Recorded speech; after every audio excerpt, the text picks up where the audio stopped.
Bonjour à toutes et à tous, on se retrouve ce matin en live avec Aline. Bonjour Aline. Bonjour Martin, bonjour tout le monde. On se retrouve ensemble pour démarrer une nouvelle semaine passionnante avec l'équipe d'Avante de jeu. Mais oui, colle-toi Aline, on ne voit pas assez. Non, pas trop. Là c'est trop collé, c'est beaucoup trop collé. On se retrouve ensemble pour commencer la semaine. Vous voyez le menu habituel, on va vous parler du programme de notre semaine. Elle est très chargée cette semaine encore. Les sorties jeux de société, c'est l'objectif de cette émission. On va faire le tour, il y en a encore plein et ça va continuer forcément dans les semaines qui viennent. On est sur la rentrée, la période qui nous mène à Noël, donc forcément beaucoup de jeux qui sortent, beaucoup de choses à analyser. On aura une petite pub, vous l'avez vu passer pendant le temps d'attente pour ceux qui sont là dès le temps d'attente. On la repassera en cours d'émission, puisqu'on remercie évidemment l'équipe de Studio H qui nous aide aussi en diffusant, en utilisant nos créneaux publicitaires dans ces émissions. J'ai envie de dire, on félicite Alex parce que cette pub elle est super belle. Super chouette, ça nous a fait plaisir de la diffuser également. Et vous l'avez dit sur le chat d'ailleurs pour ceux qui étaient là dès le temps d'attente, on a eu des très chouettes cette pub. Et on terminera avec la minute culturelle. On partagera avec vous ce qu'on a découvert aussi. C'est vrai on a une rentrée qui est très très chargée depuis le début d'année. Et là, c'est encore une semaine où je me dis, mais comment ça va tenir à l'intérieur? Ça va être compliqué. Beaucoup de choses à traiter en même temps. On va commencer par vous dire les personnes qu'on va recevoir au chalet, tout simplement. On a déjà quelqu'un qui est au chalet, Aline. Oui, on a déjà Giordano d'Intrafin qui est au chalet. Qui est arrivé hier soir et qui sera en matinale avec vous demain matin et qui a amené plein de jeux. Ouais, ça va être chouette. La matinale de demain, ne la loupez pas parce qu'on va terminer notamment en faisant un jeu en live. Il faut que je prépare une caméra de plus. Ça va être assez rigolo. Vous allez voir, ils ont un jeu très surprenant chez Intrafin, c'est-à-dire que vous jouez et après, c'était dans mes rêves en fait. Après, tu fais une photo du plateau pour calculer le score. Vous l'avez peut-être vu pour ceux qui étaient à Vichy Pro. On vous le remontrera demain en matinale. Ça vaudra le coup. Ouais, le jeu des lasers. Ça vaudra le coup de regarder cette séquence-là parce que c'est surprenant des idées comme ça. Arena, non, on est dans le futur. On n'a plus besoin de compter les points. Je crois que c'est quelque chose comme ça. Après-demain, Aline. Ravensburger, oui. Également une arrivée tardive pour la matinale. Donc vous aurez JB en matinale mercredi. Jeudi, Pénélope. Et puis vendredi, on reçoit Super Meeple, Bernard et Cédric Millet. Exactement. Oui, mais tu sais, tu me demandes un exercice de mémoire alors que j'ai tout noté. Après, il faut qu'on se rappelle les choses, c'est important. Alors moi, le calendrier, typiquement, c'est un truc que je suis contente de laisser au calendrier. Ma mémoire, elle fonctionne pour d'autres trucs. Mais oui, c'est Bernard, c'est pas Charles Amir cette fois qui vient pour Super Meeple et il est accompagné de Cédric Millet. Nous parlerons effectivement de Thésaurus. On va regarder les sorties de la semaine. Il y en a beaucoup cette semaine-ci. Je vais vous faire voter pour certaines d'entre elles. Je vais sélectionner un petit peu, pas forcément pour toutes, puisque tu vois, les extensions, ce genre de choses. Il y a même des choses que j'avais commencé à rentrer, puis je me suis dit non, mais ça n'a pas sa place dans la matinale. On s'intéresse surtout aux nouveautés, à ce qui apporte un peu de renouveau dans notre façon de jouer, et pas nécessairement à toutes les petites extensions qui existent. Oui, bien sûr. Oui. Vous voyez qu'il y en a toute une série de jeux qui sont disponibles. Waouh, il y en a plein qui sortent cette semaine. En tout cas, ceux qu'on a notés, il y en a certains dont on a déjà parlé. Donc, on va peut-être passer un peu plus rapidement dessus dans la mesure où, normalement, vous avez déjà des informations sur ces jeux. Par exemple, Patouche, on l'avait annoncé beaucoup plus... Il y a quelques semaines déjà, mais visiblement, ce serait cette semaine-ci qu'il sort réellement en boutique. On en redit deux mots. Patouche, c'est un jeu de société d'observation et de rapidité, comme dans plein de jeux de société d'observation et de rapidité, vous devez cibler sur la table un élément qui correspond au dé qu'on a lancé. Donc il y a un dé avec des constellations et un autre dé avec des illustrations. Ouais. Et vous devez essayer de trouver plus rapidement que les autres la combo. Sachant que dans le jeu, il y a un espèce de palier de réussite. C'est-à-dire que si vous avez déjà joué ou vous êtes assez fort à ce genre de jeu, vous ne commencez pas avec les mêmes handicaps que les autres. On t'avait donné un handicap qui était trop élevé dans la partie. Trop élevé pour toi dans la partie. Mais elle est rigolote cette partie, vous pouvez la retrouver et on vous a mis le lien aussi sur la fiche du jeu sur notre site. Voilà, vous retrouvez toute la partie. On l'avait joué avec Éric Jumel, qui n'est pas du tout l'auteur de Patouche, mais c'était sympa aussi de pouvoir y jouer ensemble avec Cédric Ménardi et Éric Jumel sur ce jeu-là d'observation, de rapidité. Avec ce truc ça de balance se noter, dans le chat. Marrant, Johan est très mauvais à jeu, c'est important de le souligner. Je crois que tu as été brillant non plus. Non, mais moi je l'avais dit dès le début. Alors pourquoi tu as pris un niveau plus faible que moi, on ne sait pas. Comme tu sais que je ne suis pas brillant. Hein, alors moi j'obéis à César et Ah oui, bien sûr. Comme c'est bien joué. Moi, je suis pas très localisée spatialement. Et du coup on avait peur que ça soit gênant, mais au final pas du tout. Dans votre application, là, alors au niveau des tickets de tombola, vous voyez, on est au niveau des tickets de tombola, c'est pas là qu'on va. De toute façon, vous avez le lien ici dans le chat, donc vous pouvez le copier directement. Je ne sais pas si on peut revenir ici, il y a le petit menu, tout est bien fait. Vous avez la possibilité de voter pour Patouche, de dire si vous avez très envie d'y jouer ou moins envie d'y jouer. Vous indiquez simplement, et que ce soit en replay ou en live, votre niveau d'attente du jeu, parce que forcément vous n'y avez pas tous joué. Voilà, vous glissez le marqueur. Donc par exemple, là, moi je ne suis pas du tout jeu d'observation et de rapidité, mais là j'ai envie de progresser, donc je vais me mettre un petit 57. Allez, hop, je vote, j'ai voté, j'ai un point supplémentaire, 28 patates, je vais pouvoir m'acheter déjà un ticket de tombola, tout va bien. Et en plus, j'ai jamais triché, moi, c'est vraiment mes patates.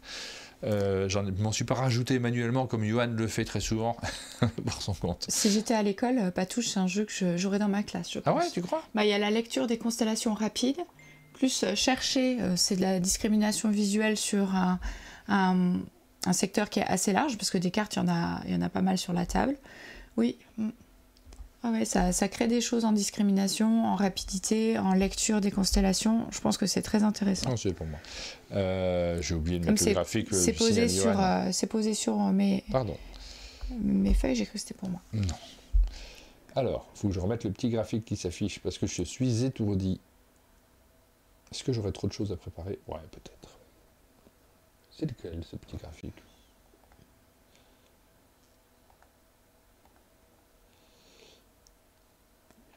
Il y a une appli... On enchaîne avec un autre jeu pendant le temps que j'essaie de le retrouver, parce que je ne sais plus où je l'ai fichu. Tu veux les faire dans l'ordre, les jeux? Parce que sinon tu mets le coffre à jouer. Moi, je peux m'occuper de vous expliquer de quoi il s'agit. Si vous ne le connaissez pas déjà, puisqu'on avait reçu Déborah de Ozu pendant le sommet des jeux et elle avait expliqué exactement de quoi il s'agissait. Donc on est cette semaine sur pas mal de sorties qui concernent les auteurs Wilfried Faure et Marie Faure. Et c'est le cas pour ce jeu. Donc c'est un jeu pour les plus petits. Le coffre à jouer, c'est à partir de 2 ans. C'est un jeu de dextérité. Vous allez jouer avec la boîte qui est très jolie en fait, puisque le couvercle de cette boîte, c'est ce fameux couvercle qui est un petit peu matelassé comme sur un livre d'éveil pour enfants. Donc c'est plastifié, mais c'est du carton avec un petit vernis un peu brillant, mais en dessous, il y a une petite dose de mousse et ce qui fait que c'est super agréable pour les enfants de le manipuler. Et vous allez jouer avec la boîte, puisque dans la boîte, vous allez utiliser le plateau pour créer un espèce de toit sur lequel vous allez ranger les jouets en utilisant les bords de la boîte qui vous indiquent quels jouets poser. Évidemment, il ne faudra pas que les jouets dépassent du coffre, mais il y a des petits lutins, vous en voyez un sur le titre, enfin juste à côté du titre, et des petits lutins qui vont venir s'intercaler et ils vont vous empêcher de ranger correctement sans que quelque chose ne dépasse. Voilà, c'est pour les 2 ans, c'est très sympa. Moi, j'ai trouvé ça très chouette. Voilà, moi je bloque parce que j'avais un petit graphique la semaine dernière et il a disparu. En fait, c'est fou ça, je ne sais pas pourquoi, sans doute qu'en fermant OBS, on ne l'a pas fermé naturellement, il n'a pas enregistré la présence de ce petit graphique qui était situé en haut à droite de l'écran, je trouve ça très bizarre. Ah si, je sais pourquoi, je me rappelle maintenant. C'est parce qu'on l'a pas fait, on l'a fait avec Pénélope, on l'a fait dans mon module de visio, et du coup je pensais qu'il était déjà programmé dans celui-ci. Ah. Ok, tu peux t'occuper de ça maintenant ou je l'ai fait là tout de suite. Non, mais en fait, j'ai bloqué parce que je l'ai cherché, je voulais juste activer, mais j'ai plusieurs modèles de Twitch, c'est pas le même si on est en visio ou si on est en... Ok. Pardon, du coup, j'ai pas montré le coffre. C'est pas grave, mais voilà, vous comprenez maintenant. Dont vous aviez besoin. Vous avez les objets qui sont retournés, donc vous ne voyez pas l'illustration, par contre, vous voyez la forme. Sur le bord de la boîte, vous avez les objets à ranger dans le coffre de ce côté-ci. Ils seront différents sur chacun des 4 côtés de la boîte. Et vous allez essayer de les retourner, de voir si vous avez trouvé le bon objet. Il y a des objets qui sont confusants, donc vous allez essayer de trouver les bons. Mais par contre, vous allez aussi pouvoir... essayer de les composer en faisant attention à ne pas piocher de lutins, mais les lutins ils se cachent derrière les mêmes formes, vous aurez compris. Donc voilà, très très sympa à partir de 2 ans, et je trouve que c'est super bien adapté au tout premier joueur, parce que là sur 2 ans on est sur des enfants qui vont d'abord manipuler avec plaisir le matériel avant de vraiment intégrer les règles, puis qui petit à petit vont jouer avec les bonnes règles du jeu, donc ça c'est bien prévu comme ça, et ça va être assez sympa. C'est vraiment très très joli, oui. Et comme je suis très doué, j'ai oublié de faire la fiche pour celui-là. Donc je vais vous envoyer un vote, mais vous n'aurez pas d'image, c'est pas grave. Je vous en remettrai un. Hop. Donc là, clairement, moi, c'est typiquement le genre de jeu que que tu peux offrir, tu sais, à ton jeune neveu ou ta jeune nièce, ou que tu peux offrir même en cadeau de naissance. Je trouve que c'est très chouette. Comme ça, tu t'indiques clairement que cet enfant, tu lui offriras que des jeux de société pendant toute sa vie. Voilà, je vous mets le vote. Vous n'avez pas d'image sur celui-ci, mais vous savez que c'est le coffre à jouer. Donc, tu mets quoi, toi, comme vote? Ah, je le mets haut. Moi, je trouve que c'est chouette de s'adresser aux plus jeunes en leur proposant vraiment quelque chose qui est adapté. Bon, je sais pas, je mets 70. Ok, moi je mets 40. C'est le mien, hein, t'as qu'à faire ton propre vote. Même je le ferai après, je ne veux pas le faire en même temps. Oui, bien sûr.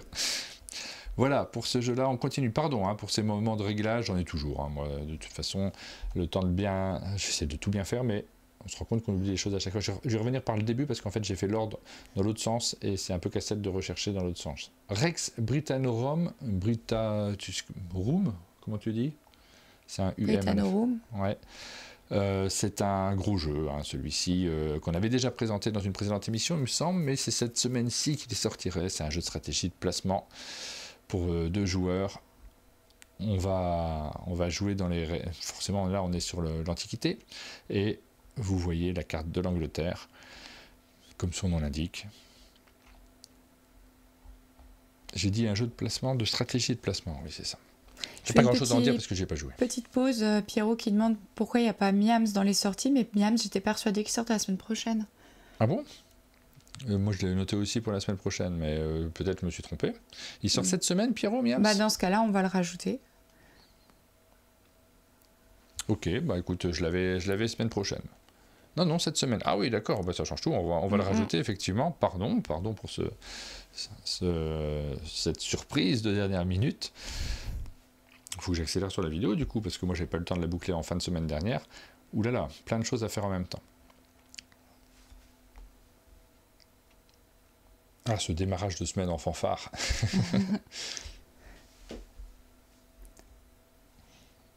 Donc moi, j'ai pas grand-chose à dire sur ce jeu-là, mais comme tu as l'air de chercher, je peux quand même, et que tu as posé une question sur la prononciation du latin, je peux quand même vous dire que ça, c'est un truc qui est spécial, la prononciation du latin, parce qu'en fait, on n'a pas de trace de prononciation pour le latin. Donc il y a une convention qui dit que tu fais un peu comme tu veux, mais que tu peux prendre l'accent italien. Ça, on vous avait déjà fait voter pour celui-ci en réalité, sans vous donner plus d'informations, donc je vous remets, mais je ne sais pas si c'est très pertinent vu la présentation qu'on en fait, et forcément la qualité de notre présentation vous amènera à avoir des avis qui sont plus ou moins intéressants sur les jeux. De la glace au pingouin, celui-ci, tu le connais un peu. On va passer assez vite. J'ai un peu regardé de quoi il s'agissait. En fait, c'est un jeu dans la ligne de ce qu'on pouvait avoir avec Popcom. Parce que vous allez essayer de... En fait, l'idée, c'est que là, il manque le mot vendre. Vendre de la glace aux pingouins. C'est ce que vous allez essayer de faire. C'est-à-dire que vous allez avoir des acheteurs et des vendeurs dans la partie.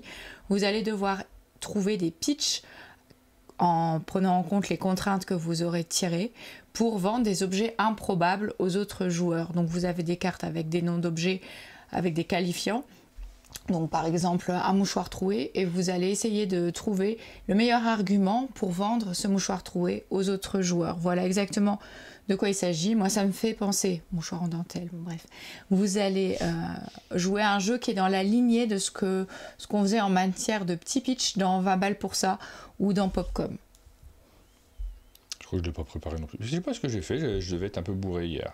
Pas du tout en plus. Donc c'est un jeu qui s'adresse aux gens qui aiment rédiger des petits slogans, parce que là il y a une phase écrite, et qui aiment à jouer à la tchatch en fait.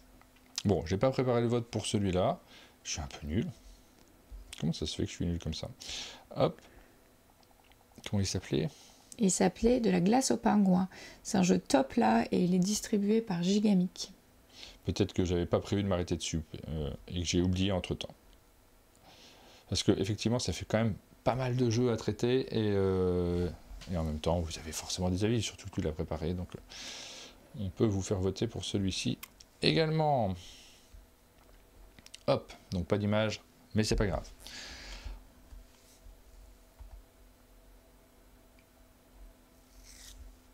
Je lis vos commentaires en même temps. On continue à 13 feuilles. Donc là, petit jeu dans la fameuse gamme Biseau de Gigamic, 13 feuilles. C'est un jeu dans lequel on va faire des collections de feuilles. On est sur un jeu de pli, il me semble. Hein. Non, enfin oui, mais c'est un jeu de défausse en réalité. Ouais. C'est un jeu de cartes, oui, mais de défausse. Vous avez des cartes en main avec des valeurs, vous avez vu, et vous allez poser des séries de cartes sur la table. Je me rappelle, j'ai révisé ce matin en plus si vous voulez des informations aussi sur ce jeu, il a également été présenté à Valmeinier. Pauline et Manon en ont parlé et vous pouvez retrouver le live de toutes les sorties Gigamic qui avaient été présentées à Valmeinier. On a présenté tellement de jeux qu'on s'y perd un petit peu, mais en fait là c'est un jeu dans lequel tu vas jouer avec un joueur va poser des cartes sur la table et on va jouer avec les extrémités si je ne me trompe pas, le plus petit numéro, le plus gros numéro, et on pourra rajouter des cartes à son tour pour essayer de défausser, ou alors si on n'y arrive pas, on pourra passer. Voilà, mettons là le premier joueur il a posé tous ses 6, vous avez le choix ensuite avec les cartes qui sont dans votre main de poser soit des 6 également, vous allez les rajouter sur les 6 qui sont déjà présents, soit vous devez poser plus grand que 6, même si vous n'avez qu'une carte, le 7 est valable. C'est un jeu dans lequel vous allez aussi pouvoir passer, mais quand vous passez, vous choisissez une carte au centre de la table, vous la remettez dans votre main, mais de ce fait, vous allez changer la contrainte de pose. Par exemple, si vous décidez de reprendre un 6 de ces cartes posées sur la table, le 6 revient dans votre main, mais le prochain, il n'a que 2 6 à poser pour poser sur une extrémité. Donc voilà, c'est un jeu qui est malin parce qu'il vous oblige à réfléchir à ce que vous laissez aux autres. C'est un jeu de défausse, hein. On est dans la grande catégorie des jeux de défausse en ce moment. On a énormément de ça. On a eu beaucoup de jeux de pli pour les joueurs un peu. J'ai l'impression que les joueurs experts font du jeu de pli, les joueurs un peu moins experts font du jeu de défausse. Essayer de ne plus avoir de cartes en main. J'ai l'impression de jouer à ça un peu tout le temps. Il y en a qui sont meilleurs que d'autres, évidemment. C'est une mécanique qui est agréable. Hein. On ne peut pas vous dire que c'est des mauvais jeux, mais c'est agréable ne veut pas dire original. 13 feuilles. C'est plaisant, 13 feuilles, moi j'ai trouvé. C'est dans cette catégorie-là. J'ai aucun doute sur le fait que ce soit plaisant. Un autre jeu publié par l'éditeur Topla. Également distribué par Gigamic. Et c'est cette fois un jeu de pli. Là, voilà, c'est pour ça que je confondais. Celui-ci, on est sur du jeu de pli. C'est ce qu'on voit écrit. Alors, on n'y a pas joué non plus, mais un jeu de pli dans lequel il y a pas mal de cartes actions qui vont arriver. Et la particularité que nos cartes sont double face, ce qui amène des surprises. Flipper, c'est ça, c'est un jeu de pli avec des actions fun. Et vraiment, le jeu, j'ai envie de vous dire, il est vendu comme ça. C'est-à-dire, c'est un jeu de pli dans lequel vous allez vous amuser parce que les actions, elles arrivent et elles retournent la partie régulièrement. On a les deux catégories. Alors, on est sur du pli de fun, hein, celui-ci. Il y a le pli expert, il y a le pli fun également, comme double face, comme moustache qu'on a présenté la fois dernière, qui vous avait particulièrement tapé dans l'œil. Et là, il y a une confrontation aussi. Je ne sais pas, les joueurs qui aiment bien ce genre de jeu, combien ils en achètent dans la même période. Si on a déjà acheté moustache, parce qu'il semble que c'est un jeu qui a rencontré un certain succès lors de son lancement, est-ce qu'on se lance aussi derrière sur double face, ou est-ce que les joueurs se partagent en fonction des affinités? Je me pose la question. Ensuite, Momo. Alors Momo, on est sur un jeu d'ATM Gaming. Il y en a deux. Attends, il y a Wipe Out, on reviendra dessus après. On a lancé Momo. Ouais, alors dans Momo, vous avez des cartes avec des lettres en main et puis des cartes avec des contraintes en main. Vous allez poser à votre tour une carte au centre de la table. Ça va créer une collection de lettres et une collection de contraintes. Vous devez être rapide à trouver un mot qui correspond aux lettres qui sont posées et aux contraintes qui sont imposées. Si vous ne trouvez aucun mot ou si vous vous trompez, vous allez récupérer toutes les cartes qui sont posées au centre de la table. Et de ce fait, vous avez bien compris que pour gagner, il faut être le premier à ne plus avoir de cartes en main. Donc on est sur un jeu de mots. Sur une bataille de mots, pas tellement... Enfin voilà, vous essayez de défausser toutes vos cartes. Je sais pas ce que j'ai fait, parce que j'avais pensé avoir préparé tous mes votes. Alors, la seule chose qui change, c'est que vous n'avez pas d'image, c'est tout, mais je me suis mal débrouillé.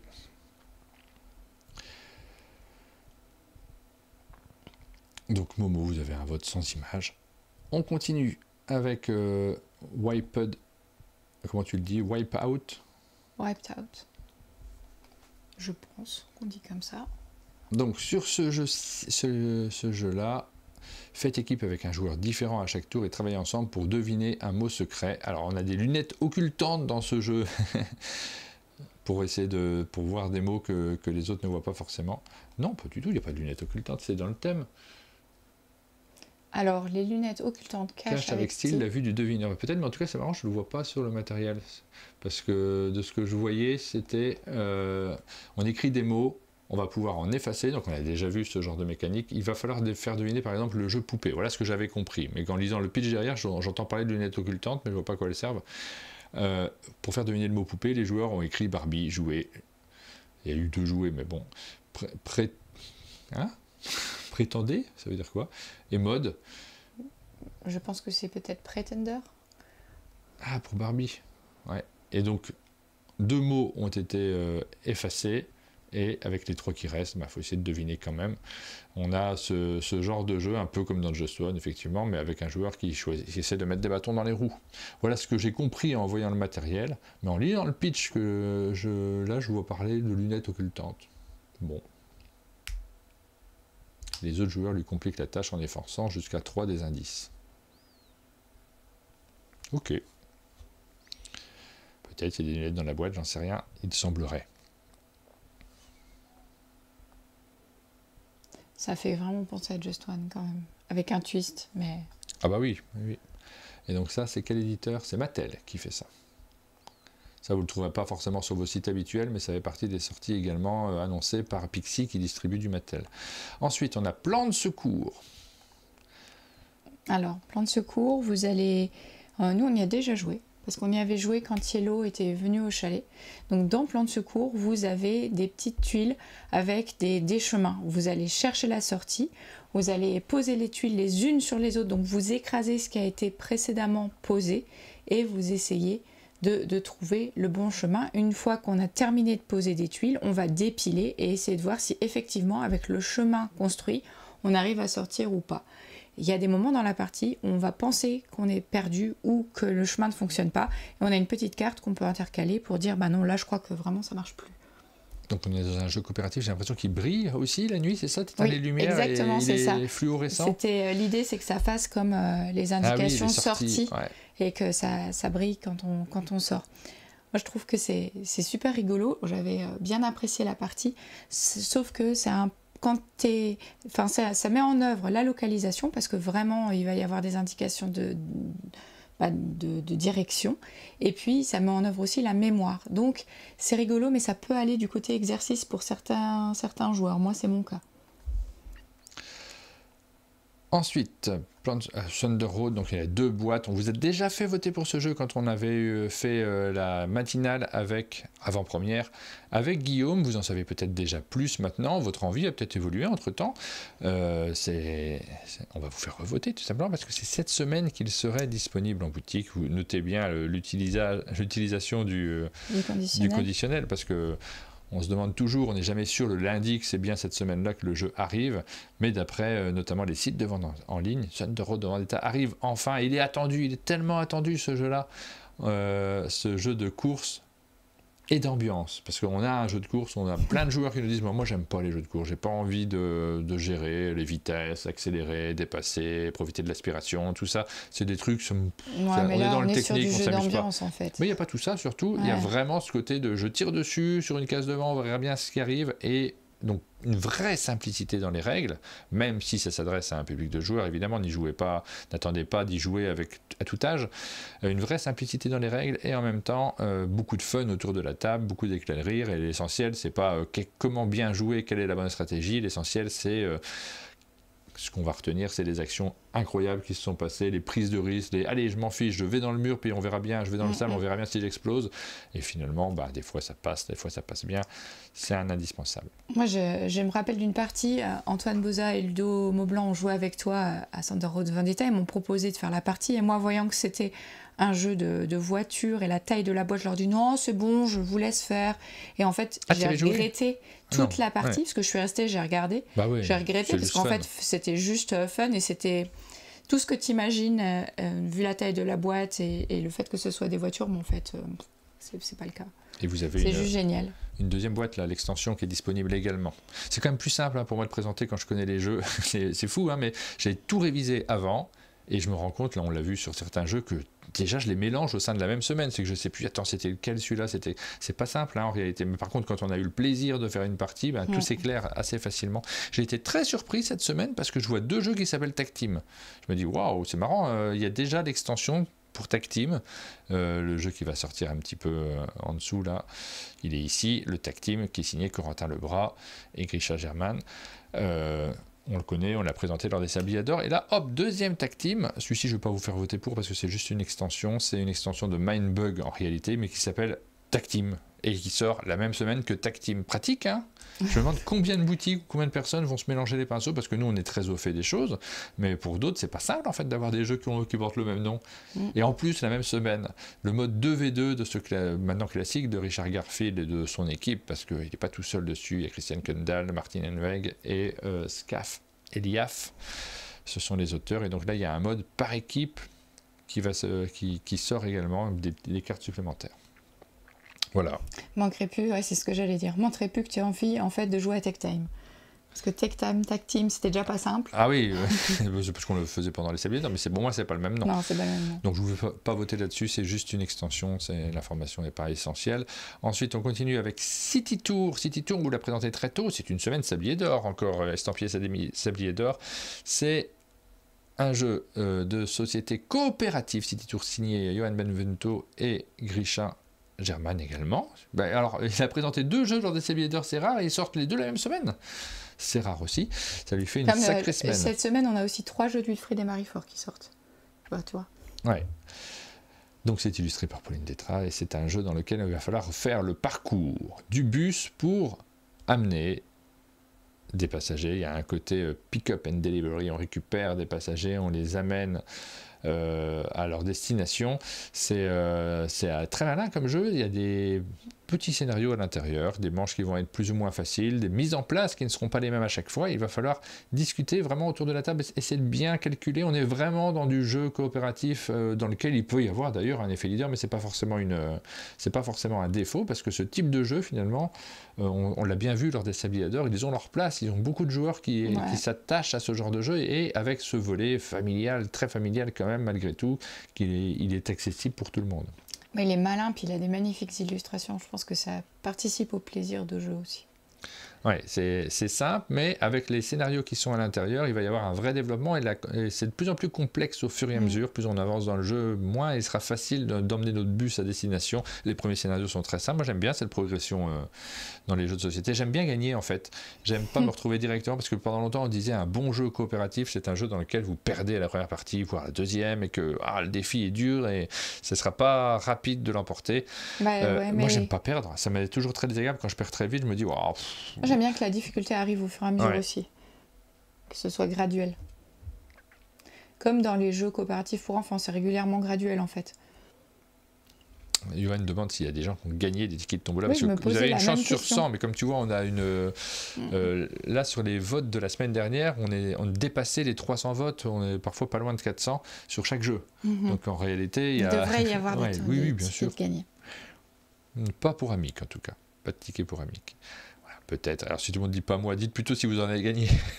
Sinon, forcément, il va y avoir du monde. On continue avec Haïku.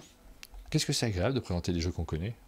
On devrait faire que ça, on fera que ça. Moi, j'ai pas joué à Haïku. Je sais qu'il était au sommet des jeux, mais j'y ai pas joué. Tu as joué ? Alors, je l'ai vu, j'y ai pas joué non plus. Par contre, on l'a ramené. Donc, celui-ci, on peut y jouer quand tu veux. On a l'occasion d'y jouer. Pas encore eu le temps de le faire, malheureusement. On est un peu bousculé en ce moment, mais c'est un jeu qu'on a regardé, que l'on connaît. Donc, c'est plus facile de vous en parler. Un haïku, c'est un petit poème. Vous connaissez ces petits poèmes de quelques petites phrases qui sont associées, les poèmes japonais. Contemplatif. Ça peut aller dans tous les sens, mais en réalité, c'est surtout très court, les haïkus. Tu crois qu'il peut y avoir des haïkus violents ? Je crois que c'est vraiment pas le propos du... C'est pas le propos. Ouais. Donc dans ce jeu, il va falloir faire deviner des images. On est dans ces jeux de devinettes où on essaye de faire deviner en fonction son image, en fonction du petit poème qu'on a composé. Donc on va récupérer des petites fiches, on va les assembler. Vous ne l'écrivez pas vous-même, vous vous débrouillez avec les fiches que vous avez récupérées. Et les joueurs autour de la table vont essayer de les associer à la bonne image qui correspond. Les images sont contemplatives, on a du plaisir à les regarder. Les poèmes le sont également, mais du coup, c'est pas si simple de se repérer à l'intérieur. Là, on est sur un thème qui correspond à peut-être une mécanique que l'on connaît déjà. Quoique, cet assemblage de petites phrases, ça reste original, mais surtout une ambiance qui est complètement différente. Donc, mais là, j'ai pas encore joué. Moi, j'ai bien envie de me lancer dans la partie.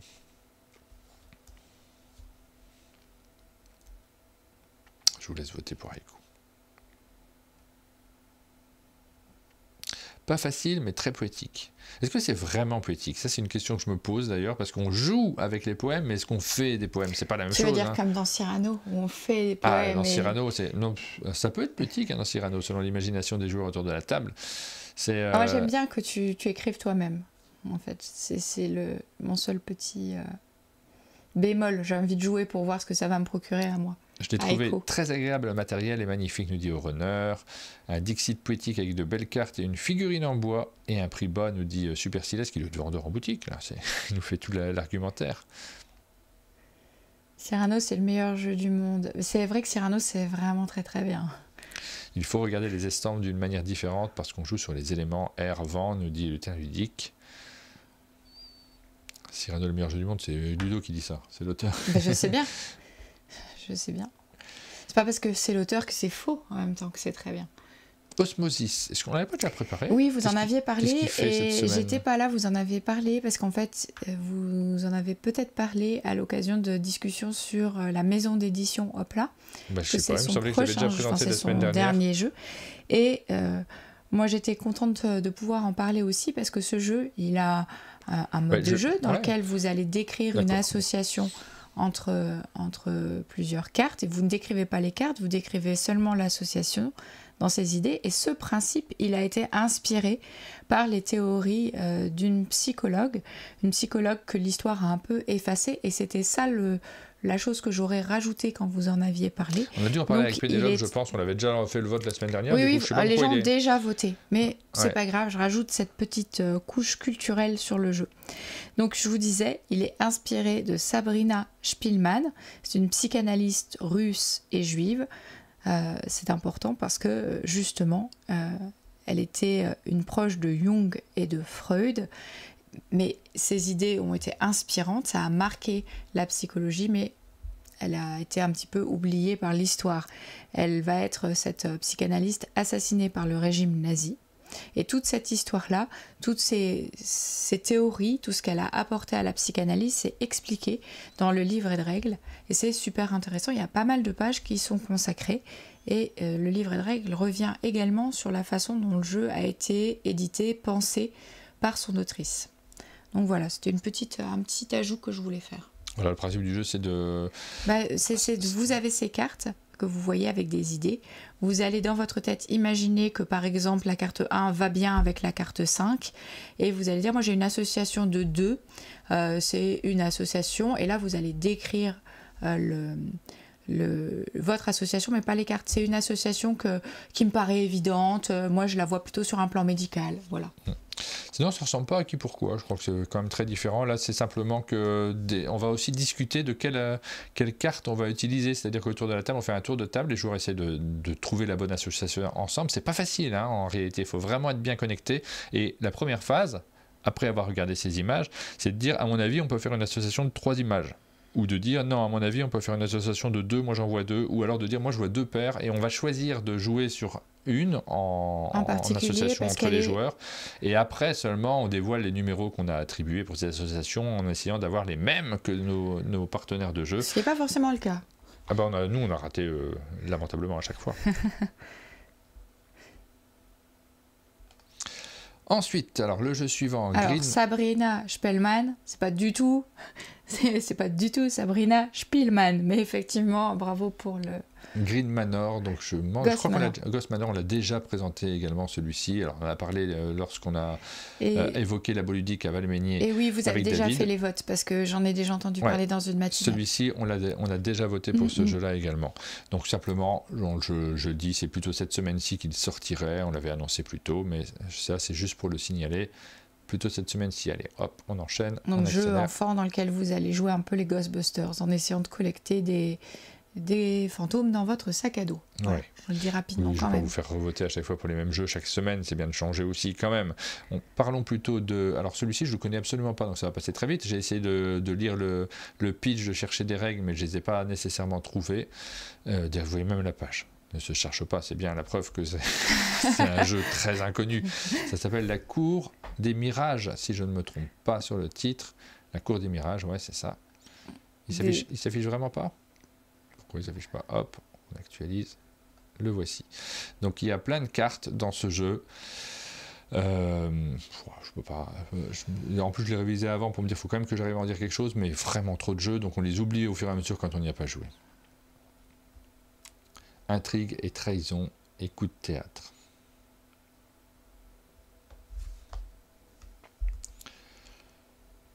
On peut lire le pitch derrière, mais bon, on ne pourra pas vous en dire beaucoup plus. Le roi Arsenic Ier empoisonne la vie de ses sujets et certains veulent lui rendre la pareille. Tandis que les pauvres se soulèvent et que les nobles complotent son assassinat, le roi compte sur ses fidèles, gardes et son maire du palais pour le protéger. Mais peut-il vraiment leur faire confiance? Voilà, pour le pitch du thème. Manipulation, alliance et retournement de situation sont au cœur de la partie. Utilisez les pouvoirs uniques de vos personnages, adaptez votre stratégie et bluffez pour survivre. C'est très vague en fait comme explication. On voit qu'il y a des cartes avec des petits pouvoirs, mais c'est tout ce que je peux vous en dire. Est-ce que ça vaut le coup de vous faire voter sur une explication aussi nulle? Je ne sais pas. Parce que là, vraiment, je reste en surface des jeux. Un jeu à rôle caché, effectivement. Ah oui, c'est ça que je m'étais noté. Il fallait que je dise. Juste avant. Et bon. Taco Cat Plouche. Non, Taco Plouche Book Cheese Pizza. Donc ici, on est sur un jeu d'ambiance dans lequel que vous connaissez. Vous connaissez un Taco Cat Book Cheese Pizza, mais là on a pluche en plus puisqu'on a une peluche que l'on va pouvoir se glisser à la main pour pouvoir jouer. Il faut toujours taper le plus vite possible au centre de la table. La peluche elle est énorme, ça fait une grosse boîte comme ça et vous vous rendez pas compte de la taille de la boîte, mais elle est vraiment costaud cette boîte là. Vous mettez la peluche au bout de la main, il y a un joueur qui commence avec cette peluche et tout simplement quand quelqu'un se trompe, ce qui arrive tout le temps dans Taco Cat Book Cheese Pizza, vous savez, vous devez taper au centre de la table et si vous n'avez pas respecté la bonne consigne, il y a une erreur, vous ramassez le paquet, mais en plus le joueur qui a la peluche vous donne une carte de son paquet et arrive à défausser plus vite parce que là aussi le premier joueur qui n'a plus de carte et qui arrive à taper en premier sur la table remporte la partie. Donc on a un petit côté très amusant. Par contre, si ce joueur, celui qui a la peluche au bout de la main, et c'est quand même compliqué d'être réactif quand on a une peluche au bout de la main, si ce joueur-là, lui, arrive en dernier et se trompe, il passe la peluche à un autre joueur. Généralement, on ne la garde pas très très longtemps parce que c'est pas facile de se débrouiller. On est sur une variante d'un des jeux les plus vendus, voire le jeu le plus vendu chez Blue Orange, leur grand classique. On est sur une variante de ce jeu, mais très fun, dans une très grosse boîte. À l'intérieur de cette très grosse boîte, on a une toute petite boîte de Taco Cat qui est présente dedans, parce que c'est vraiment le jeu classique qu'on joue avec, et ça rajoute un peu d'ambiance. On vous met la vidéo qu'on a tournée avec Blue Orange juste après, là en fin de matinée. On vous la met en ligne sur la chaîne et vous allez pouvoir la découvrir. On l'a tournée avec Sylvain d'ailleurs, celle-là, ça nous faisait plaisir de refaire une vidéo avec Sylvain. On en a tourné 2 avec lui lorsqu'il est venu, lorsqu'il est passé dernièrement. Voilà, vous allez pouvoir redécouvrir ce jeu. Je croyais redécouvrir Sylvain. Si, peut-être pour ceux qui ne le connaissaient pas. Mais il y a une très bonne ambiance autour de la table. Sylvain, il vient au chalet et pouf, quoi, une vidéo fun à tourner. À la play. Moi, j'avoue, j'attendais rien de spécial d'un taco supplémentaire, mais là, c'est vraiment rigolo avec cette peluche. Bon, tu me là, moi je suis pas spécialement fan de taco parce que c'est un très bon jeu, hein, franchement, c'est dans les jeux d'observation et de rapidité, c'est plutôt très rigolo, mais c'est pas tout à fait mon type de jeu. J'ai pas joué au jeu suivant, je ne le connais pas particulièrement, attention, présentation insuffisante, et ça s'appelle Fighters of the... Alors Pacifique, il y a l'Europe aussi si je ne me trompe pas. Oui, il y a plusieurs boîtes, en fait il y en a pas mal qui sortent. Fighters of Europe existe également, je vais vous faire voter qu'une seule fois pour l'ensemble. Il y a plein de jeux d'avions qui arrivent, qui ont l'air d'être des petits jeux d'avions stratégiques avec une carte sur laquelle vous allez déplacer vos avions, mais pas de dés à l'intérieur. Donc ça m'a l'air plutôt sympathique. Moi, je fais très peu de jeux de ce type-là, j'en connais pas des masses. Les petits jeux d'avion, ça me tente en général, parce qu'il y a ce petit côté, on joue aux petits soldats d'une certaine manière, on déplace ses avions, on calcule, mais le fait qu'il n'y ait pas de dés, pas de réglettes, mais plein d'avions. Moi, je ne suis pas très fan des dés dans les jeux comme ça, où tu balances plein de dés sur la table, par quelque chose qui m'excite particulièrement, parce que je me dis, c'est quand même la chance qui va jouer. Alors, ça crée de l'ambiance, hein, c'est une méthode qui est pas mal utilisée dans ce type de jeu pour choisir, pareil, que ça s'équilibre. Mais bon, il y a quand même des affrontements majeurs qui vont déterminer la victoire de la partie, et là, il vaut mieux réussir ses lancers de dés. Et il n'y a pas de réglettes non plus, je suis pas non plus très fan des réglettes. Tu sais, le truc où il faut calculer à la vue, puis hop, c'est bon, je te touche, soit pénible, j'ai l'impression que je suis sur un chantier avec mon maître et que je mesure les distances ou alors que je joue aux boules. et qu'on mesure oui. pour savoir si on est plus proche ou pas du cochonnet. Je trouve ça un peu pénible. Alors, je ne sais pas exactement quelles sont les sensations de ce jeu en particulier, mais j'ai un surcil qui se relève et je me dis que peut-être ça pourrait me plaire. Plein de boîtes en tout cas. Ouais, ça va. Ça va.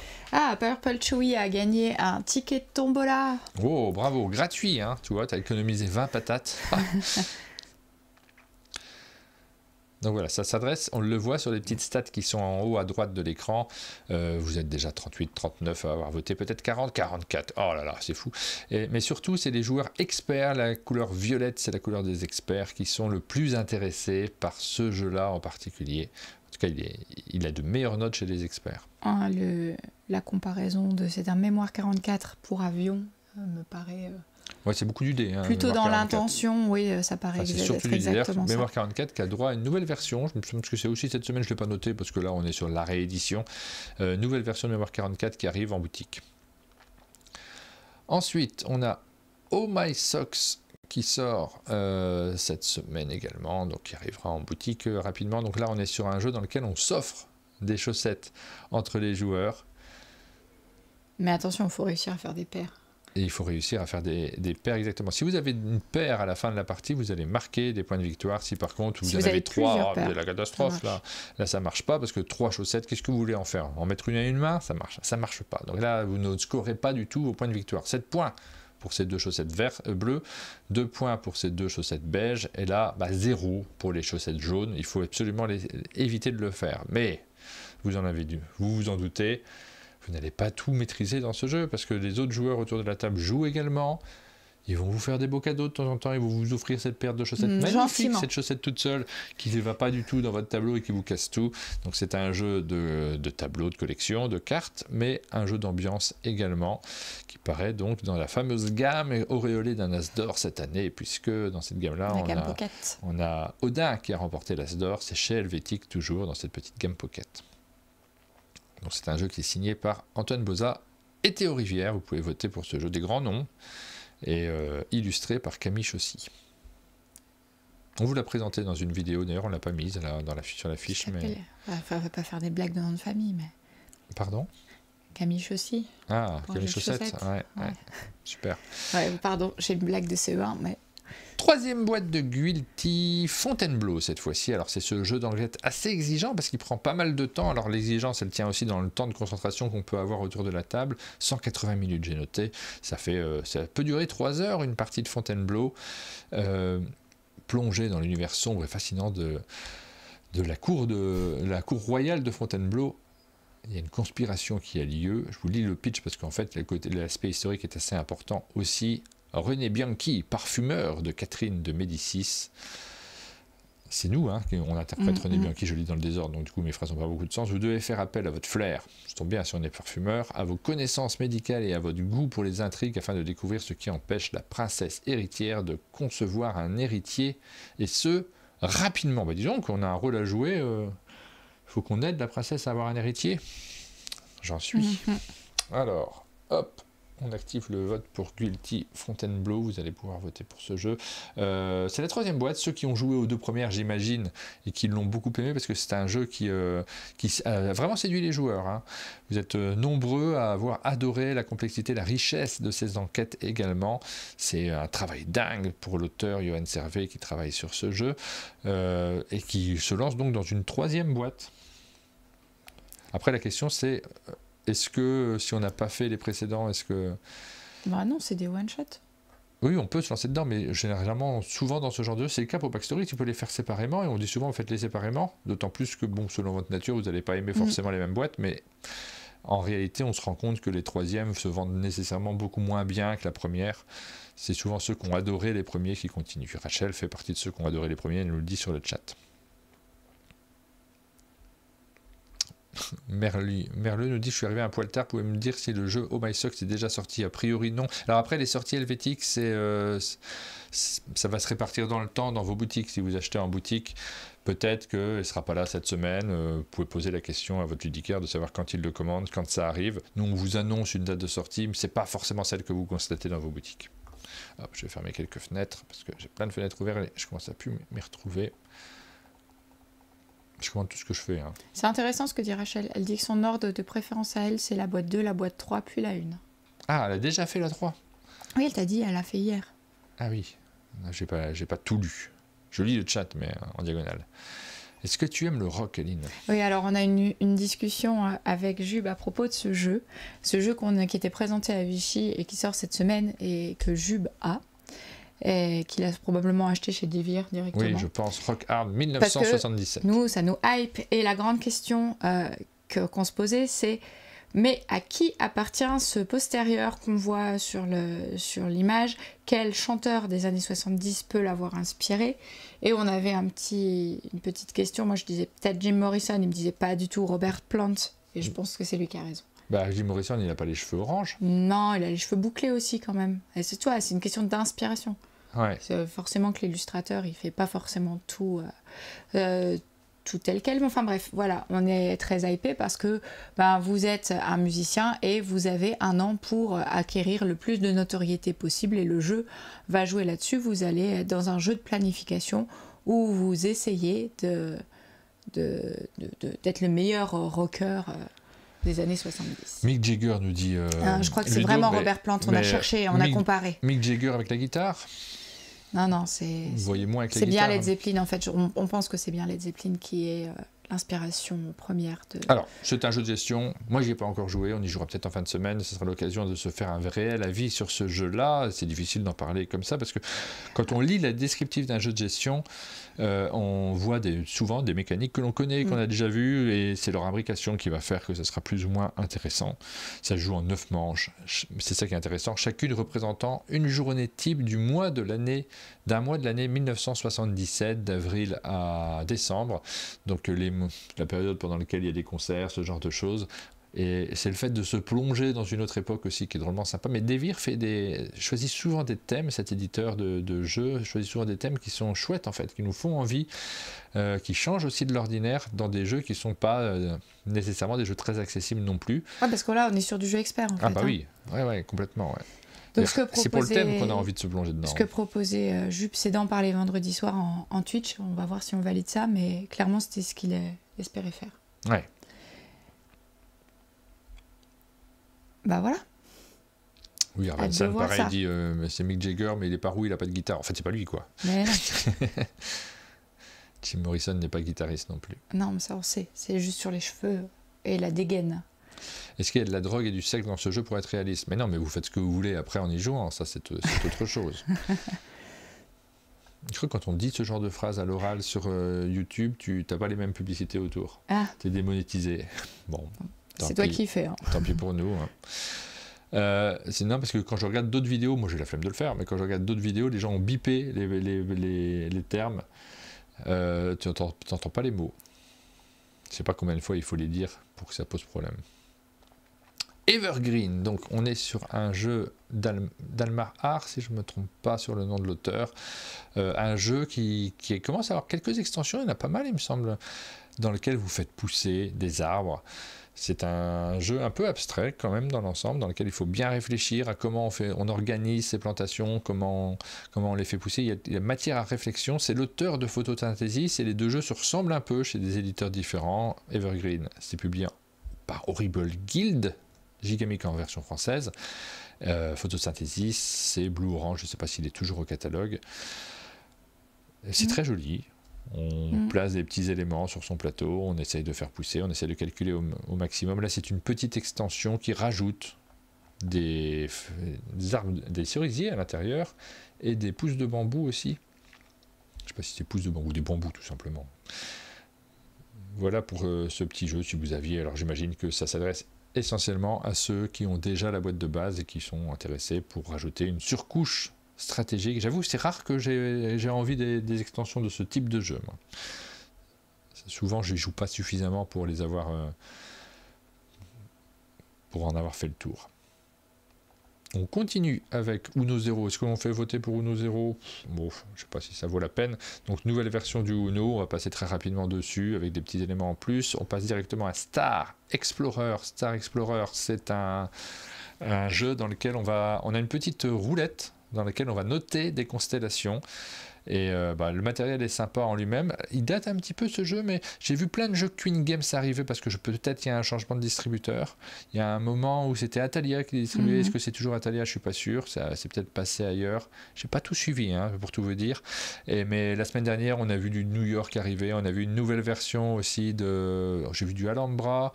J'ai vu le Kingdom Builder qui arrive dans une version famille. Je vous ai pas sorti tous ces jeux parce qu'en fait ils sont dans les catalogues depuis un certain temps, vous les connaissez tous. Star Explorer, je l'ai mis parce que je suis pas sûr qu'il ait déjà eu droit à sa version française. En tout cas, le jeu date un peu. Quand on l'a vu passer à Essen, ça remonte un peu. C'est peut-être 2024, quelque chose comme ça, ou 2023, je me souviens plus. C'est un truc and write, comme on le dit sur le chat. Effectivement, vous allez noter vos constellations, mais vous avez le plateau est marrant, c'est rigolo ce truc qui tourne. Le matériel est plutôt sympathique. Je n'y ai pas joué, mais j'ai très envie d'y jouer en voyant le matos. Pour tout vous dire, je les mélange un peu parce qu'il y a eu un autre jeu dans lequel on faisait des constellations qui était paru, je crois, chez Mindclash, et je me souviens plus auquel j'ai joué, auquel j'ai pas joué. Il y en a eu plusieurs qui sont sortis, et chez Bombix également, il y en avait un. Ouais. Je crois que j'ai joué les deux autres, et je ne pense pas avoir joué à Star Explorer. Il y a un sacré facteur chance, nous dit Floref, en fonction des cartes constellations qu'on tire. Les feutres blancs, ça fait rêver. Oui, c'était Astra, localisé par Super Meeple, effectivement, chez Mindclash. Et Look at the Stars chez Bombix, qui était aussi c'était les deux, un peu des roll and write en fait, il me semble, si je me trompe pas. On est vraiment dans des catégories assez proches. Astra peut-être pas. Je lis Arvanson qui dit « Je bloque sur Rock Hard ». Jub a dit « J'en ai au moins pour 8 minutes à vous expliquer pourquoi c'est Robert Plant ». Donc je pense qu'il a fait des recherches, qu'il a comparé des couves et qu'il a envie d'en parler. Donc moi j'attends les 8 minutes d'explication de peut-être vendredi soir. Okay. Donc je te donne rendez-vous à Arvanson. On va être obligé de faire un truc vendredi soir. Pour voir ça aussi. Ok. Ça va être rigolo. Castleboom, Aline, c'est à toi. Castleboom, c'est le jeu qui sort chez Kiwizu, la nouvelle gamme de jeux pour enfants. C'est aussi un jeu de Marie Fort et de Wilfred Fort, dans lequel vous avez un plateau qui, face cachée, vous propose le tour du plateau. Si tu peux descendre, ce serait mieux de montrer en même temps. Oui, pardon, c'est le moment où je baisse mon attention. Vous avez autour du plateau des tuiles face cachée qui représentent des escaliers de couleur et vous allez les piocher en espérant piocher plusieurs escaliers de la même couleur. Donc il y a un petit côté mémoire, vous allez comprendre pourquoi, parce que mettons je retourne une première tuile, elle est rouge, génial, je retourne une deuxième, si elle est rouge, bah super, je vais pouvoir monter une tour à 2 étages. Puis je retourne une troisième, elle est bleue, je m'arrête, par contre la bleue, tout le monde l'a vue, je la retourne à nouveau, et maintenant on sait qu'à cet endroit-là, il y a une tuile bleue. En fonction du nombre d'escaliers que j'ai retourné, je vais pouvoir monter une tour, avec dextérité, parce que si ça s'effondre, tant pis pour moi, tout est écarté de la partie, et on va essayer de monter en fonction du nombre d'escaliers qu'on a reçus, la tour la plus haute. Alors voilà, c'est donc un jeu de mémoire, un jeu de dextérité. Jouer avec les enfants, c'est assez chouette. Ouais, on y a joué, nous, quand on a reçu Kiwizu au Chalet, c'était l'occasion d'y rejouer également. Vous avez vu la matinale, vous pouvez la retrouver si vous ne l'avez pas vue. Ce que vous n'avez pas encore vu, c'est le showroom qu'on a tourné avec eux, les 2 showrooms même qu'on a tourné avec eux, qui arrivent prochainement sur la chaîne. On continue avec... J'ai lancé le vote de Castleboom. Non, je ne l'ai pas lancé. On va le lancer tout de suite. On continue avec Coffee Rush. Donc, petite extension, je passe assez rapidement dessus. Dans Coffee Rush, vous connaissiez ce jeu, vous gériez votre café. Là, cette fois-ci, maintenant, votre café s'agrandit et vous avez des gâteaux à vendre en plus. Nouvelle extension pour ce jeu, toujours publié par Korea Board Games. Eijin Han pour l'auteur du jeu.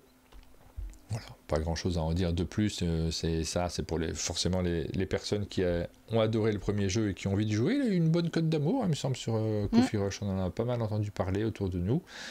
Donc on passe rapidement sur les extensions systématiquement. Kavango, je n'y ai pas joué non plus, je ne l'ai pas vu, donc je suis obligé d'être un peu plus brouillon sur ce genre de jeu, mais en voyant le matériel, on est sur un jeu dans lequel on va se retrouver avec des cartes que l'on pose avec des animaux dessus. Ça fait un petit peu penser, tu sais, à l'ambiance qu'on peut avoir sur un Ark Nova. Dès qu'on voit un matos comme ça avec des plateaux individuels, plein de cartes qu'on va poser, ça fait penser à ce genre de jeu. Ça a l'air plus léger quand même. Voilà, pas grand chose à en dire de plus.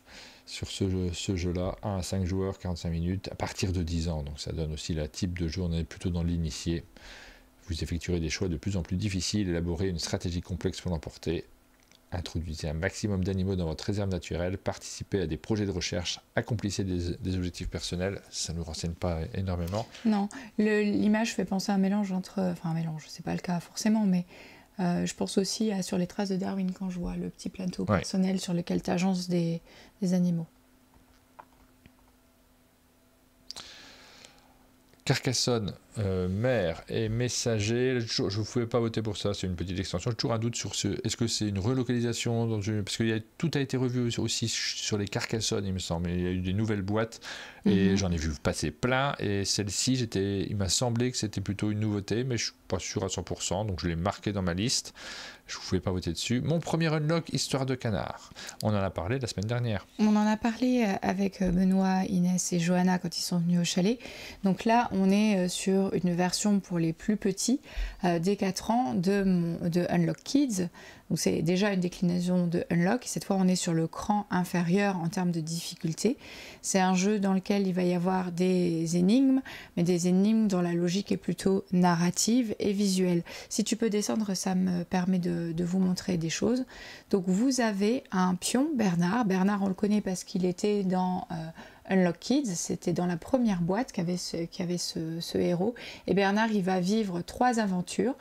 Dans la première, il va essayer d'offrir un bouquet de fleurs à sa maman. On est dans un thème type fête des mères.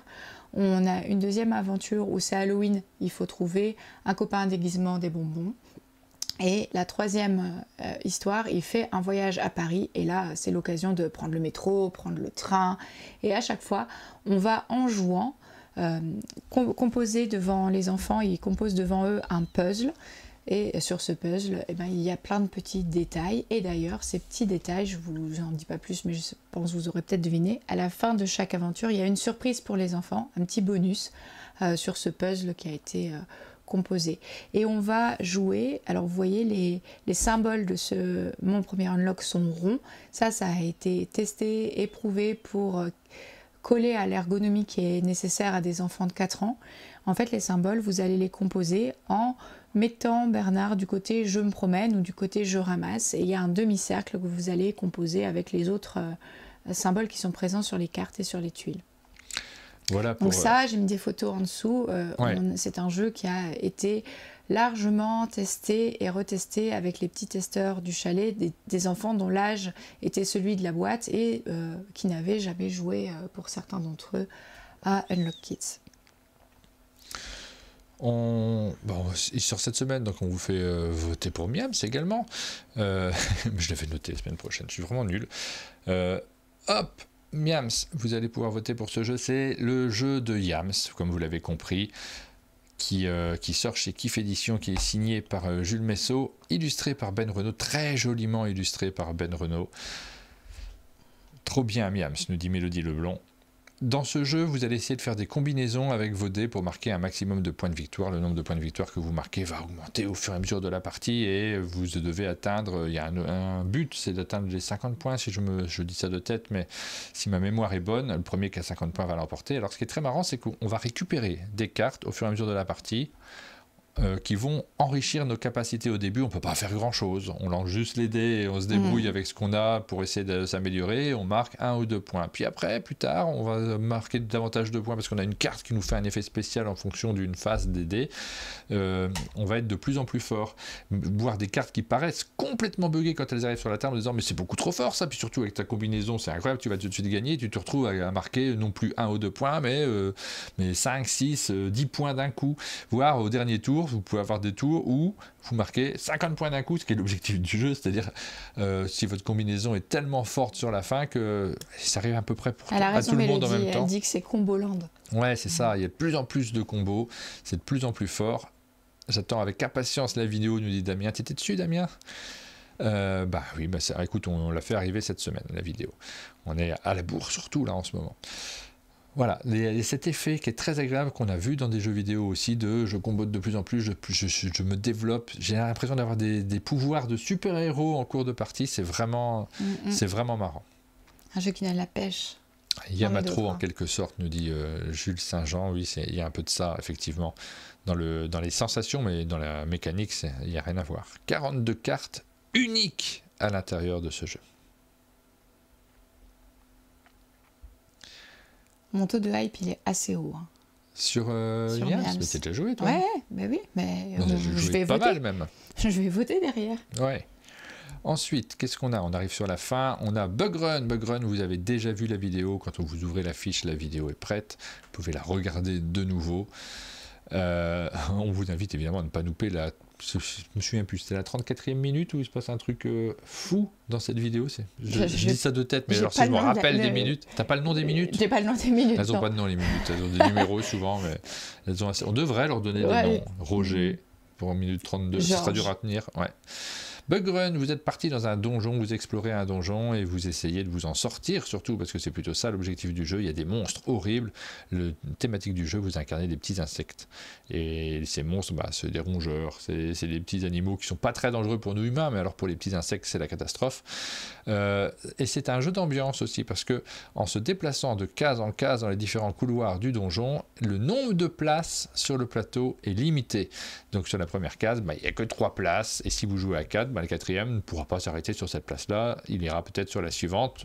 Ce faisant, il occupera des places. Il va y avoir des interactions entre les joueurs, parce que si on arrive à tuer l'un des monstres, à l'oxyre, dans ce cas-là, les récompenses seront partagées entre les joueurs. Mais parfois, c'est dur de les combattre. Ça demande plusieurs tours. Il va falloir faire des lancers de dés. Il va falloir les réussir pour faire des hits et pour pouvoir les blesser.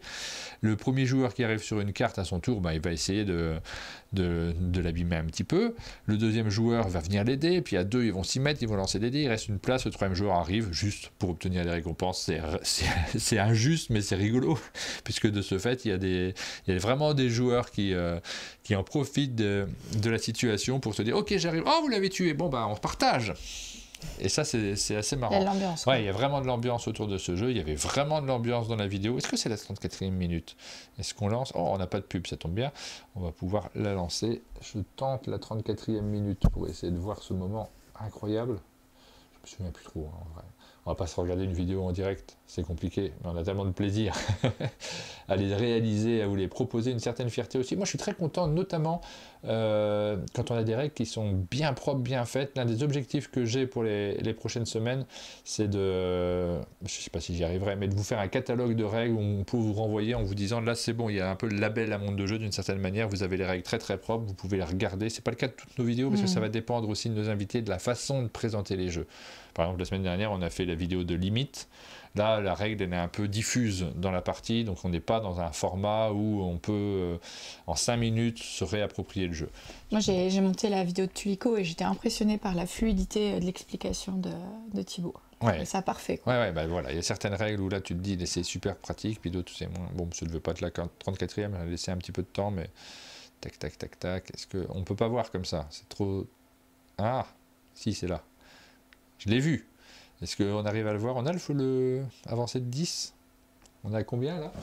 34,56. Avec regardez, ce lancer de dé. Le moment où le dé se met sur le côté, sur l'angle. Et regardez, le dé il est là, il bouge pas, il est coincé. On a beau taper sur la table. Et là, il y a Grégoire qui est insupportable. Il ramasse le dé, il le rend. Mais on voulait attendre 1 heure, nous. On voulait que le dé tombe, enfin. J'avais jamais vécu ça dans un jeu, le dé qui tombe sur la tranche. C'est dans ce jeu que c'est possible. Je regarde dans les règles s'il y a une règle pour quand le dé tombe sur la tranche.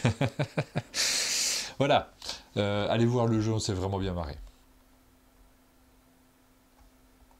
On a pris du temps pour ça. On est en retard, Lini, 9h24. J'avais pas prévu de prendre autant de temps que ça.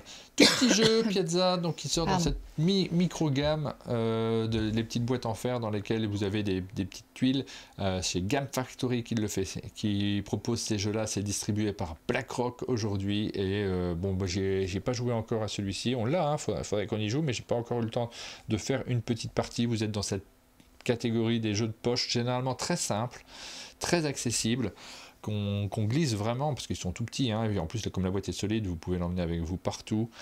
Un jeu de placement passionnant, on est en train de perdre Aline. Ouais, pardon, c'est les foins ici, et du coup moi ça me gratte, j'arrive, je bois un coup. vous pouvez voter pour Piazza. Il y en a quelques-uns comme ça qui ont très très bien marché dans cette gamme-là. Alors, ils sont rarement très originaux. Moi, c'est pas des jeux qui me passionnent d'habitude, mais c'est vrai qu'on est dans un cadre différent. On n'a pas forcément les mêmes exigences en fonction des formats et puis du moment auquel on joue. Là, c'est le genre de petite boîte qu'on peut ramener au resto, notamment. Ensuite, Tag Team. On l'a présenté lors des Sabliers d'Or. L'Auto-Battler, ce jeu dans lequel vous allez composer une équipe. Ça va changer à chaque partie puisque vous allez choisir 2 héros, donc pas forcément les mêmes, que vous allez associer. Vous avez un deck de cartes qui correspondent à ces héros-là. Vous allez choisir l'ordre dans lequel vous allez jouer vos cartes. Donc là, il y a un peu de guessing par rapport à votre adversaire. Et puis après, une fois que vous avez choisi, on pose les cartes en face et on les révèle en même temps et on regarde qui remporte la bataille. On est dans une sorte de bataille, mais bataille stratégique, puisque dès la deuxième manche, vous allez pouvoir rajouter une carte, donc améliorer votre deck, choisir où vous la rajoutez, donc vous rappelez de la configuration de votre adversaire, et essayer d'être le plus pertinent possible. C'est très stratégique en réalité, on l'a présenté lors des Sabliers d'Or, on s'est bien amusé sur ce jeu-là, ça y est, il arrive enfin en boutique, vous allez avoir l'occasion de le récupérer et de pouvoir jouer à ce jeu. Et donc pas d'extension, hein. L'autre Tag Team qui sort, ça n'a rien à voir, c'est Mindbug. N'achetez pas directement l'extension avec. Tag Team est précommandé, nous dit Guillaume. Très cool, Tag Team, nous dit Mélodie. Trop bien, mais ça fait plaisir de voir que vous connaissez déjà bien le jeu, que les Sabliers d'Or, ça vous a permis d'avoir la vraie connaissance, savoir déjà si c'est un jeu que vous attendez. C'est chouette. Et on a déjà fait les 2 dernières, donc on va terminer par ce Tag Team. Voilà pour la liste des sorties de cette semaine. J'ai été très brouillon au début, je me suis un peu déçu, je pensais me rappeler de tout, et puis finalement c'est compliqué, hein. Faut dire qu'il y en a beaucoup. Quand on a 5 jeux à présenter, oh là là, c'est facile, on les connaît sur le bout des doigts. Quand il y en a plein, il y en a certains où on sait qu'on va pas raconter grand chose, et on n'a absolument pas le temps de lire dans le détail chaque règle, surtout qu'on n'y a pas toujours accès. Parfois je cherche, je les trouve pas, hein. C'était plus facile sur la fin, parce qu'on connaissait les jeux évidemment, mais ça vous donne un aperçu des jeux qui sortent. Vous devez avoir vu, je pense, le sondage, les tops des jeux en question. Alors on les a quelque part, nous ? Ouais, moi je les ai là, je vais regarder ici, ce sera plus simple parce que j'ai pas fait les votes en même temps. Il faut que je tape sur graphique, et c'est Miams qui est le plus attendu pour l'instant. Il y a beaucoup de votes qui auront lieu aussi pendant le replay, hein, parce que là pour l'instant on est lundi matin, donc nécessairement ça prend un peu de temps pour tout le monde de participer à ces votes-là. Miam, c'est le plus attendu pour l'instant. Alors, on a eu des scores très faibles lors des 2 dernières semaines, des scores d'attente qui n'étaient pas très élevés. Tu veux dire en termes de... Ouais, d'attente, et c'était relativement bas. Et là, cette semaine, c'est vraiment fort par rapport aux semaines précédentes. En général, quand un jeu obtient 50% d'attente, c'est un très bon score. Et là, la semaine dernière, je crois qu'il y en avait 2 ou 3 peut-être maximum qui atteignaient les 50%, donc c'était très peu. Et là, cette semaine-ci, on en a pour l'instant, mais les votes vont évoluer. 1, 2, 3, 4, 5, 6, 7, 8, 9, une dizaine quand même qui sont très attendus, qui sont très espérés par les joueurs. Je vois que, bah oui, parce qu'il y a plein de jeux qu'on vous a présentés assez proprement d'ailleurs, ça dépend desquels, il y en a plein qu'on a présentés de manière assez brouillonne là sur ce début de matinale, mais par contre derrière, il y en a qu'on vous a présenté en vidéo aussi pendant les émissions. Alors on a des mélanges entre... je sais pas, je vois un homestaging, pourquoi homestaging est là? C'est des restes des votes de la semaine dernière, ça. Ouais, parce que ça, c'est les votes cumulés de toutes les semaines. Je vais mettre juste le 22 septembre, comme ça. Hop, je verrai plus clair. Ça m'évite les votes de la semaine dernière. Oui, ça en fait un petit peu moins déjà. 1, 2, 3, 4, 5, 6, 7, 8. Oui, parce que vous aviez pu voter jusque hier, en fait, hein, pour les jeux qu'on a présentés jeudi dernier. Donc, Miams, qui arrive en tête pour l'instant. Ça, c'est le classement général devant... Tag Team et Thunder Road Vendetta. Voilà, pour vos attentes. Tag Team et Miams, ils ont l'air d'être... mais avec des très gros scores. Très très gros scores. Pour les joueurs familiaux, tiens, je vais regarder les joueurs qui sont plutôt tentés par les jeux familiaux. Ben là, c'est Miams, évidemment. Osmosis monte sur le podium. Là, dans ce cas-là, et Haiku n'est pas très très loin derrière. Là, voilà pour le classement des joueurs familiaux.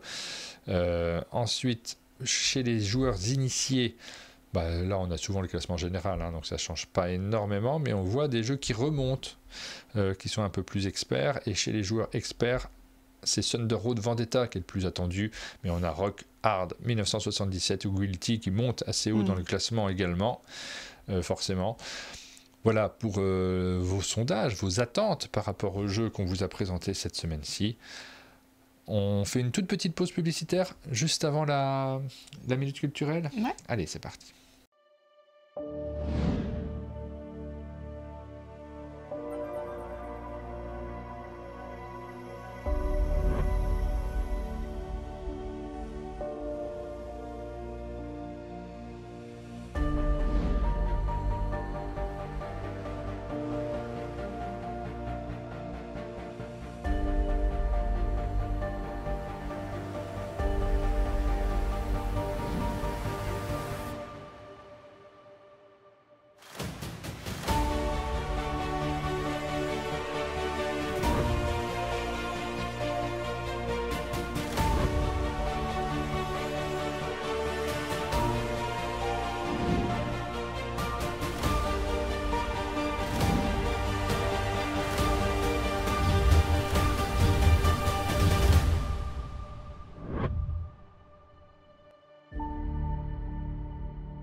Voilà pour la petite publicité. Merci beaucoup à Studio H qui sponsorise cette émission avec ses formats publicitaires. Vous savez que les matinales le contenu informatif est toujours non financé, c'est-à-dire qu'on vous le présente sans avoir de revenus derrière. On essaie de faire le travail le plus précis possible en fonction des informations qu'on veut vous donner, et ça nous plaît en réalité de faire comme ça parce que ça nous permet d'avoir une pertinence dans ce que l'on raconte et une liberté aussi complète.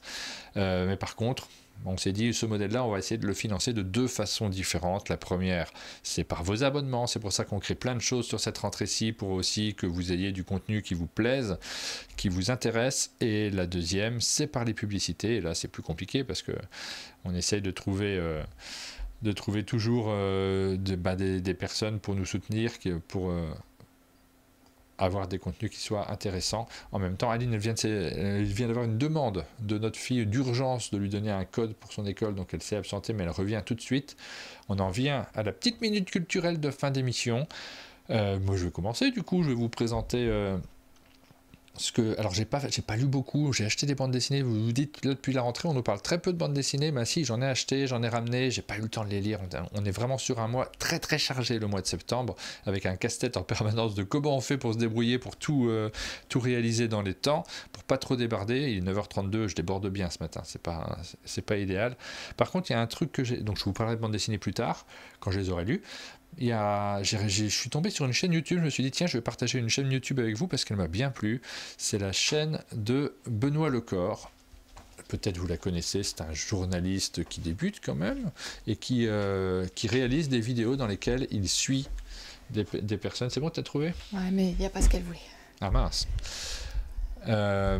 Donc dans laquelle il suit des personnes, il trace leur parcours et il raconte leur histoire aussi, tout simplement. Quand on les regarde ces vidéos-là, on va avoir une petite impression un petit côté striptease. Vous savez, cette émission belge c'était une émission belge ou pas du tout? Aucune idée, striptease. Je sais pas pourquoi, dans ma tête, il y a Belge qui s'allumait, mais j'ai un doute, dans lequel on suivait des personnes, mais on s'en moquait un petit peu. Là, c'est pas du tout le cas, ça, je vous dis directement, c'est pas du tout des formats dans lesquels il se moque des personnes. Il les suit, il essaie de les comprendre, il va chercher des personnes qui sont un peu atypiques, donc c'est vrai que les titres des émissions vont vous donner l'impression de voyeurisme, voire on s'en moque un peu, mais en réalité... ça va bien au-delà et c'est ça qui est intéressant et c'est ça qui m'a accueilli quand je les ai regardés. J'en ai regardé plusieurs. J'ai particulièrement été intéressé. Donc je vous montre, par exemple, il y a cette personne de 102 ans qui défie l'État. Ça, c'est le titre. Le titre, c'est pour que vous cliquiez aussi, pour que vous ayez une idée de ce qui se passe, de pourquoi vous avez envie de regarder ces vidéos.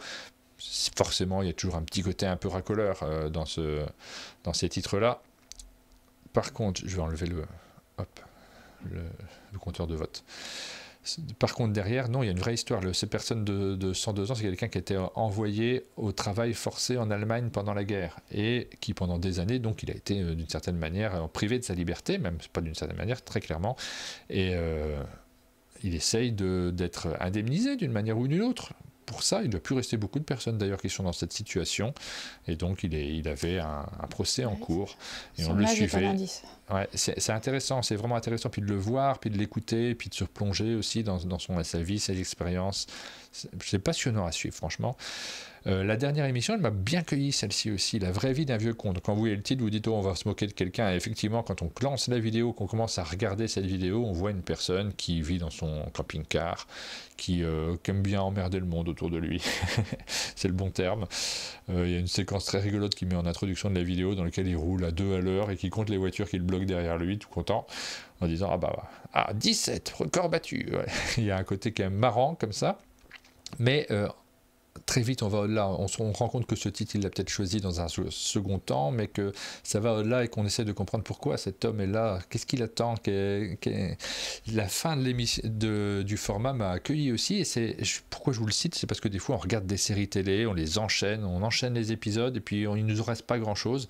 Ces petites vidéos-là, moi il m'en est resté quelque chose. Après j'y repensais pendant la semaine plusieurs fois. C'est des quelques formats dans lesquels on se rappelle de quelque chose et on garde une image. On a accompagné quelqu'un, des vraies vies, et je trouve ça passionnant, donc j'avais envie de le mettre en avant et de vous dire moi ça m'a bien plu. C'est des petites pastilles en plus, ça dure pas très très longtemps, mais c'est plutôt quelque chose que je vous conseille, qui peut aussi vous amuser. Aline, ton conseil culturel? Mon conseil culturel, c'est un livre que j'ai lu parce que je vous en avais déjà parlé. J'ai beaucoup aimé Les 7 maris d'Evelyne Hugo. Donc j'ai mis toutes les références sur notre site, vous pouvez retrouver ça. Ça, c'était sur l'univers du cinéma et l'âge d'or d'Hollywood, et on suivait une actrice type Marilyn Monroe qui vendait ses robes et qui, à cette occasion, à la fin de sa vie, rencontrait une journaliste et lui racontait son histoire. C'est celui-là? Et du coup, non, ça c'était Les 7 maris d'Evelyne Hugo, j'avais adoré. Et je me suis dit, je vais lire ce qu'a écrit d'autres, Tyler Jenkins Reid. Et j'ai commencé par Les sirènes de Malibu, que j'ai terminé. Je suis sur un 3e livre qui s'appelle Daisy Jones and the Six, qui est génial aussi, dont je vous parlerai probablement la semaine prochaine, parce que je l'ai bientôt fini. Les sirènes de Malibu, ça raconte en arrière-plan le passage de Malibu d'un village de pêcheurs à The Place to Be. Et pour ça, elle va nous parler de la famille Riva. La famille Riva, imaginez Frank Sinatra, ça c'est le papa, et les enfants dont il ne s'est absolument pas occupé. Et donc il y a cette fratrie dont on va suivre l'aventure et le lien qu'ils ont eu à leurs 2 parents, un très célèbre et une mère alcoolique. Dit comme ça fait pas rêver, et pourtant l'écriture, elle est hyper prenante. On va tout le temps avoir envie de savoir ce qui est arrivé à ces personnages, surtout que la narration, elle commence en nous disant il y a eu 1000 incendies à Malibu depuis des années. Il y en a un qui est très célèbre dans les années 70, dans les années 80, ça se passe en 83 cet incendie. Dans les années 80, il y a eu un incendie très célèbre, on nous l'explique, et la fin de l'histoire, c'est comment cet incendie s'est créé. Et tout ça en nous expliquant la fête incroyable donnée par l'aîné des filles Riva. Et cette petite construction, ces petits chapitres, ils vont nous raconter ça, mais d'une manière où plus jamais on oublie les personnages, je pense. Et elle a ce don, Tyler Jenkins Reid, de nous raconter aussi, dans des petits chapitres isolés, l'histoire en un chapitre. Ça clôt l'histoire en un chapitre. Elle nous parle des personnages de l'arrière-plan, des personnages secondaires qui encadrent le récit, qu'on voit passer mais qui ne participent pas à l'avancée du récit principal. Mais le fait de nous raconter les motivations, les sentiments, les pensées et la vie de ces personnages, ça crée le monde, ça crée cette ambiance. Et vraiment, on est plongé dedans, on tourne les pages sans en avoir l'impression, ça avance parfaitement. Et donc, elle s'était attaquée au cinéma. Là, on est sur un univers de vedette, j'ai envie de dire. On n'est plus dans le cinéma, on est plutôt dans la vedette qui fait du surf, qui est mannequin, qui est chanteur. Et le livre que j'ai commencé, que je suis en train de lire là, c'est sur la musique dans les années 70. Et c'est très fortement inspiré du groupe Fleetwood Mac. Donc à chaque fois, on est sur un portrait de l'Amérique des années 50 aux années 80, et par son biais, c'est d'aller nous parler de personnages en particulier, tout en construisant tout un monde autour d'eux. Je trouve ça génial. Je suis très, très impressionnée, parce qu'en plus, dans l'écriture, il y a un renouvellement de l'écriture à chaque fois. C'est fou. Elle est brillante. C'est la fin de cette matinale, je crois. On a beaucoup trop débordé. Alors, il faut qu'on soit plus efficace, je pense. Mon objectif, c'est quand même de faire 8h, 9h, parce que la difficulté de faire des matinales trop longues comme ça, c'est que pour les suivre après, c'est compliqué. Ça ramait un peu, mais le week-end a été beaucoup trop chargé, donc c'était compliqué de pouvoir organiser ça de manière aussi propre que je l'aurais souhaité. C'est aussi dans la clarté des explications qu'on peut gagner du temps, mais il faut qu'il y ait moins de jeux qui sortent pour réussir à s'en sortir également. Merci à vous de l'avoir suivi. Demain, on sera avec Intrafin, donc on aura l'occasion avec Giordino de vous présenter Giordano. Ouais. Giordano, je me suis rendu compte en le disant que c'était pas les bonnes lettres dans le bon sens. On va vite le rejoindre parce qu'on lui avait dit qu'on finissait vers 9h. Il doit se dire, mais qu'est-ce qu'il fiche? C'est pas possible, je m'ennuie, moi. Il est là au chalet, il nous attend. On vous souhaite à tous une très bonne journée et puis on vous donne rendez-vous donc demain pour de nouveaux formats. Je mets la vidéo de Taco Plouche Book Cheese Pizza en ligne ce matin. Vous pourrez la regarder également. Bonne journée à tous.